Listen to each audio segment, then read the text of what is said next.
right, Bo. Yeah. Trump, he said he was going to stop the war. He was going to stop all the killing. Okay. He also said Zelensky wasn't happy with Zelensky. Zelensky didn't say thank you. He's not appreciative. Putin's a very naughty boy. Going to stop that war. Wag, wag, wag. All these kind of things.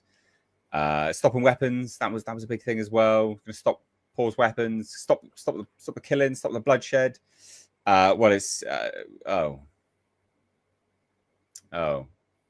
US has resumed military supplies to Ukraine, Zelensky says. Ha. Ha. But don't worry, because when questioned, these are just defensive weapons. Oh. Okay. Weaponry is defensive weapons. They're just for defending yourself. So they're only for they don't kill anyone. They're just defensive, apparently. Or something. I don't know.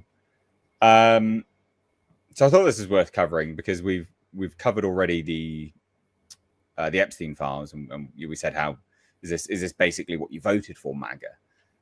And I think this is an interesting conversation to have, isn't it? The sort of everything that was campaigned on, the meat and two veg stuff, the real deep stuff, the substantial things that Trump had sort of campaigned for, to get his mandate from the people on, seem to be falling apart, I think.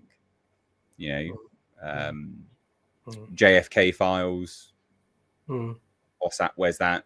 Epstein files. Are you still talking about Epstein? He says. Are you still talking about Epstein? That creep. We spoke about him for years. Why are you still talking about him? An important time like this, Trump said recently. Well, I wonder, Trump. I wonder why we're still talking about Epstein, because you keep gaslighting everyone. And then this, no more war, was basically the big thing, wasn't it? So seeing this, I thought was quite interesting. So what's happened? So just to break it down real quick, the US has resumed military supplies to Ukraine, Zelensky has said, after Washington halted some shipments of critical arms last week. So a little bit before then as well, but all right. So US President Donald Trump told NBC News on Thursday that he had made a deal with NATO for the US to send Patriot air defense systems to Ukraine via the alliance after a surge of Russian aerial attacks. Zelensky had raised a bunch of concerns about the impact that pause would have on Ukraine's defenses, with supplies of Patriot systems and precision artillery shells among the armaments reported to have been stopped. So Russia has stepped up drone and missile attacks on Ukraine cities in recent weeks, causing record civilian casualties, which is awful. Don't get me wrong. Like none of this as a conversational piece is like, yeah, death to Ukraine. No one wants anyone to die. That's kind of the point here, isn't it, really? Forcing Zelensky into a position to make a deal via stopping of supplies seemed to be a good avenue to go down. But now the continuation means no surrender, no deal. This is just the endless war. The meat grinder continues. So, I mean, that's effectively it. It says the latest deal announced by Trump will see NATO buy Patriot systems from the US. So is this just the military industrial complex? Is that what's happening? The alliance, NATO, would reimburse the full cost. So NATO's buying stuff from the US. That's all it is.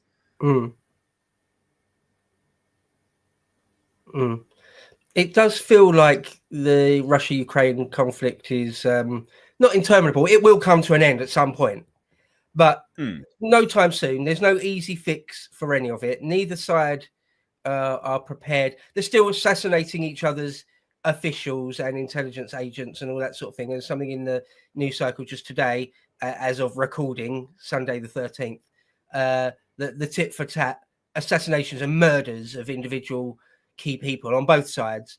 Yeah, sending more military equipment to Zelensky now, that they're buying it. Nonsense. What, with money you gave them?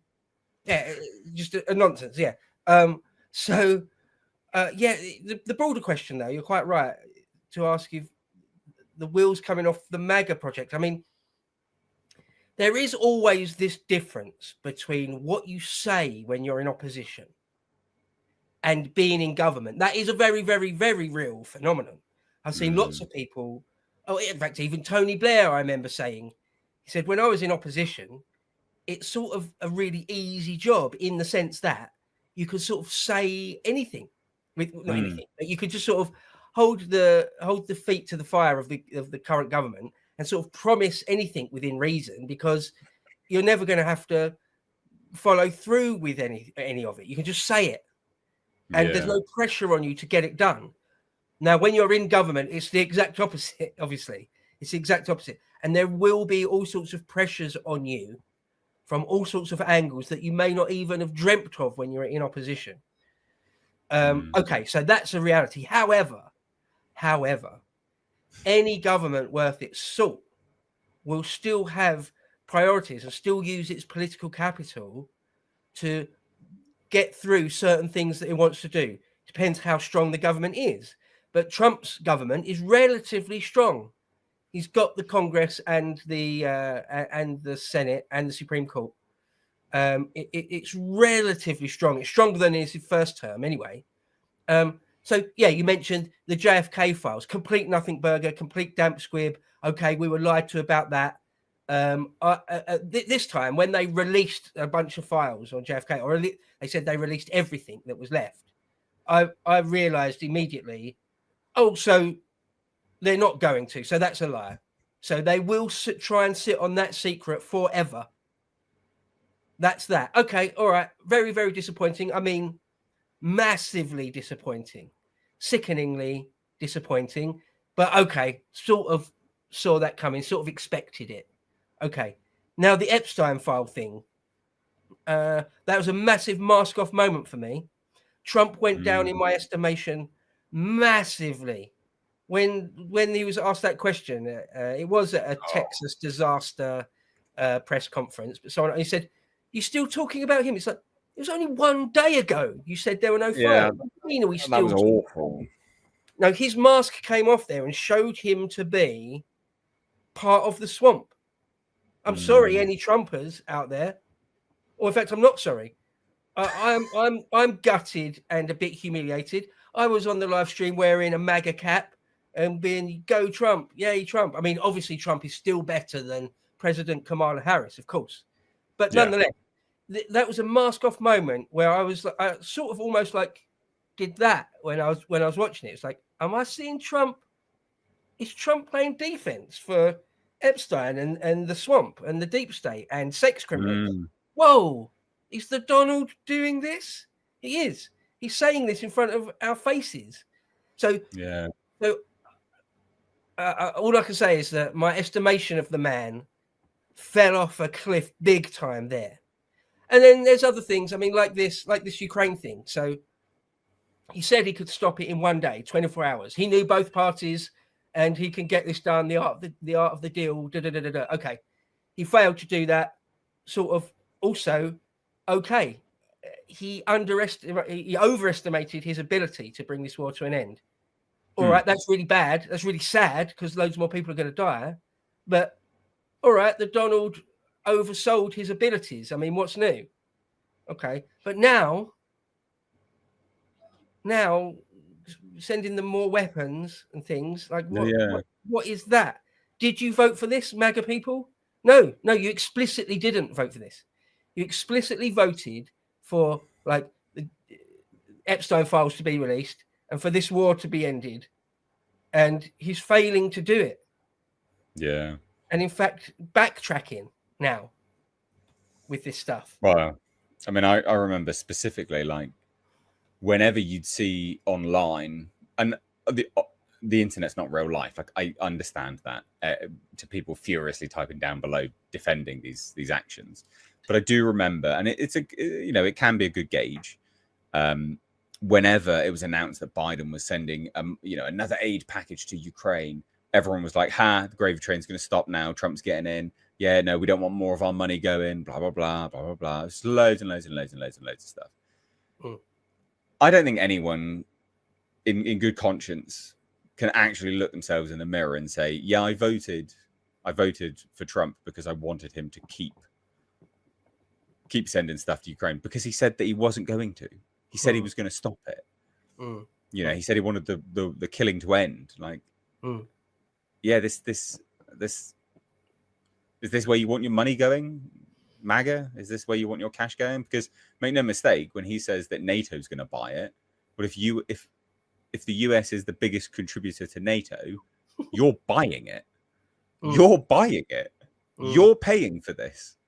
It's not NATO. You're paying for this because you're the biggest contributor to NATO. And he hasn't pulled out. So, yeah. I know. I can see that, like, the ultra hard line MAGA people, like the Bannon types, I'm with them. Like MAGA was never strong enough, in my opinion, in the first place. But whatever, it's still way better than the Democrats. Okay. I'm much more on the Bannon end of the spectrum of MAGA. So to see him fold or capitulate or just become weak in policy terms on this stuff is terrible. You know, if anything, I'd dreamed that he might get into government and be even more hardline than his rhetoric. But it's not. It's the other way. Way softer. So I mean, it's just, we'll see how it plays out. But I see the Ukraine-Russia conflict dragging on and on and on still for years more. Just a real attritional thing. Yeah. I hope that take ages terribly. I hope that next week it's just in the news that they've struck a deal and the war's over. Of course, I hope that. I fear it won't be. I fear that both sides, for political reasons, sort of cannot bring it to an end without a full victory. Ukraine cannot get a full victory, and Russia are still a long way from it. So this will just trickle on and on and on. Now, that's what it seems like.